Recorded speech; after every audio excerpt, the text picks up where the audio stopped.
Good afternoon. Thank you very much, Ross. Today is an extraordinary day.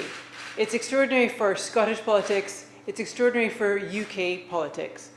After a summer of deliberating and developing what we hope is a transformational joint policy programme, after a week of debate and discussion inside our party, the Scottish Green members have overwhelmingly voted that now is the time for the Scottish Greens to join government. We are in a climate crisis, and this will allow us to act as never before to tackle the climate crisis. The deal will also allow us to tackle our housing crisis, to create a new national park, to accelerate the implementation of renewable energy in Scotland, and to create tens of thousands of new jobs.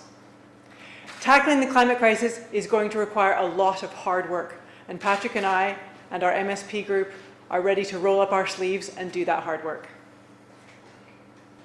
And to everybody in Scotland, I want to give you a promise that we will work as hard as we possibly can to ensure a transition to a sustainable Scotland, but one that works for everybody living in Scotland. We'll be investing in the industries that we need to tackle the climate emergency, in public transport, green homes, and in tackling poverty and inequality in our society. I'm incredibly excited at this opportunity to take green politics to the next level as part of the Scottish Government.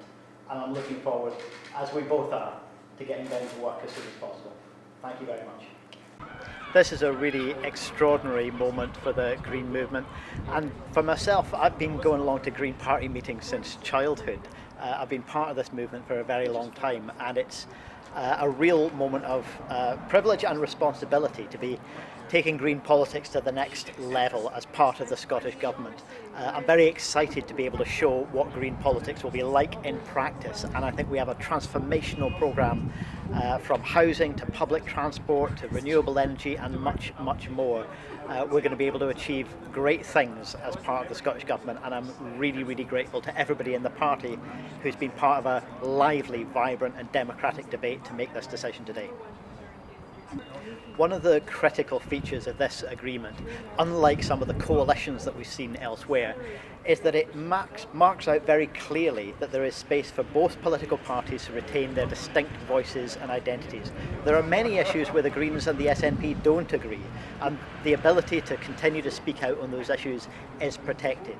We're both committing to deliver the shared policy programme, but in between there'll be many issues where we'll continue to need to work together to try to find common ground, try to resolve any differences, and I think political parties should try to work through their differences constructively instead of just treating each other as bitter enemies. If we can do that, we'll be able to achieve far more for Scotland. And on issues where we can't agree, we'll simply agree to differ and do so respectfully. This is an extraordinary moment for all of humanity. We've just been given the code red warning from the UN on the climate emergency. We know that the natural world is under severe pressure as well, and in just a couple of months we're going to be seeing the Global Climate Conference come into Glasgow. There could not be a more important and more urgent moment for Greens to enter government and take green politics to the next level. But it's not just about this moment of what's happening this year. The programme of delivery that we've agreed with the Scottish Government and which our party members have endorsed today will be able to make a difference for people in every community up and down the country for years to come. I'm really excited that the Scottish Green Party members today have voted overwhelmingly in support of the cooperation agreement that we've negotiated with the Scottish Government. This will be the first time that we have Greens in government in the UK, and it will allow us to act as never before to tackle the climate crisis, the housing crisis, and the recovery of our economy after the pandemic. The Scottish Greens have always been a constructive opposition in Holyrood. We don't just shout insults across the chamber. We aren't just trying to score points on our political opponents. We're about problem solving and getting things done. And this deal will allow us to do more than we've ever done before. Implement rent controls in Scotland, create a new national park, and really accelerate the development of our renewable energy industry. So we will make a significant change in the next 5 years.